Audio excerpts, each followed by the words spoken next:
Daniel, welcome to Prague. Thank you for having me. I would like to ask you, what is the reason of your visit?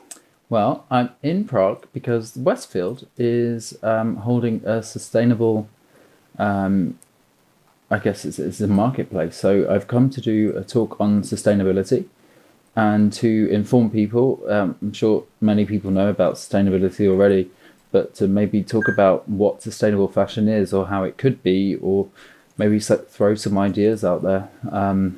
Hopefully there'll be a good response.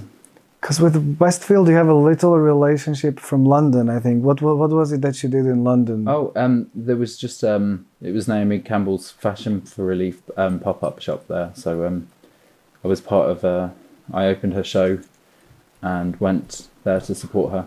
When did your creative collaboration started? Well, they asked for me to be in the show, and she let me open it, which was really amazing. And I've been going to Fashion for Relief for a few years, and I've always covered it for Paper magazine. Oh, wow. And so I interview a lot of the celebrities there and try and get as much coverage as possible. But what she does as an activist is really amazing. Like, she's one of the great activists of our time. And I've always admired her because when I was younger, when I first discovered her, she was doing all this stuff with Nelson Mandela, and she was really on it. Like, she has been on activism for a very long time. And I think it's important that people in those positions, especially celebrity and the world of power and fame, and that do something. And that's what she does, a really good job of changing things. When did you become activist yourself? Do you remember? Is it the decision or is it the process? Well, when I was a kid, we had, I don't know what I would have called it, but it was all about saving the environment lessons in school. And I was actually, I've never told anyone this, but I was actually the ambassador for my school. And we went to all these kind of seminars as kids, and that's where I really got the idea of, I wanted to be an environmentalist as much as I could, because we can only do what we can, but then when I went to Kenya, I lived there very a short period of time, and seeing everything in our world juxtaposed to theirs, everything that is in their world we don't have. We look around, we're surrounded by material objects. I can't see anything that isn't man-made in this room, for example. And just kind of, I learned about humanity there, I think, and how we are as a species and how awful we can be to certain people. And I also learned that we're a lot of the time we're very self-absorbed in our own worlds, and we don't think about the rest of the world and the rest of people, and so being there, it really it opened my eyes to. Did you translate that experience into your own collection or into your approach to fashion, perhaps? Yeah, I do.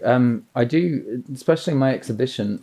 It has many political things that I've done in the show now. So I've got an exhibition traveling around the world, which it's full of life-size versions of me, like like an army, and they all have something to say. That my art I wear, so my activism I also wear, and I think that kind of comes from that punk era idea of like Vivienne Westwood and Malcolm McLaren actually invented punk, and that all came from the Situationists, which like burn down everything and remake everything. And I think, how did you meet Vivienne, if you remember? What was your first initial contact? I met her when I read her manifesto, and we had a conversation just by ourselves in a room, and it was at a fashion show, and I got her a drink of red wine and a packet of crisps. And we sat down, and I said, I think that our values and our belief systems are in the same place. If there's anything I can do to help you. And then we became friends, and I've worked with her ever since on as many things as possible. What has been your most challenging mission so far, if you can remember? I think Julian Assange is the most challenging because we've campaigned quite a lot to help him, and it's very hard to get people on board because of certain either fake news or propaganda or character assassination.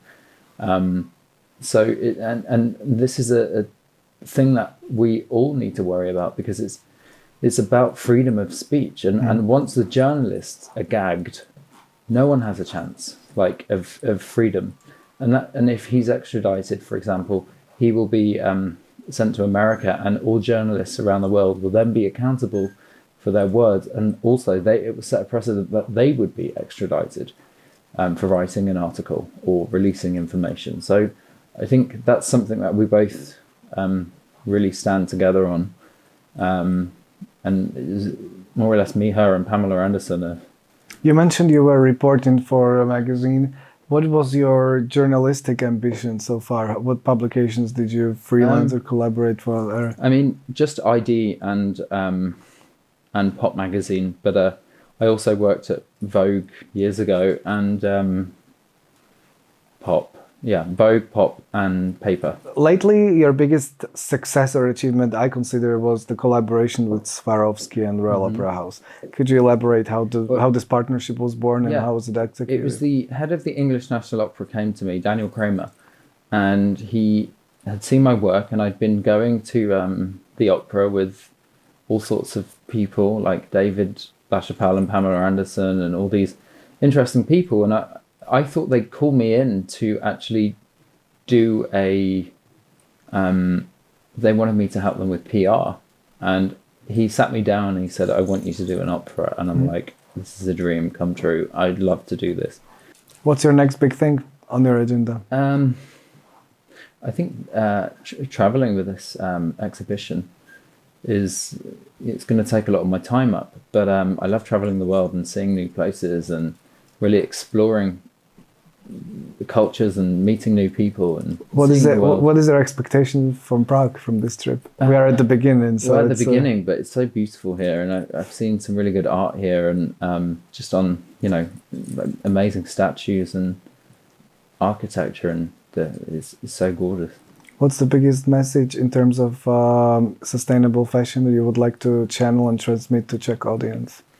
I think before you buy, make sure it's going to last for a long time, and don't buy so much because you probably don't need it. I think that's it. Cool. Thank you.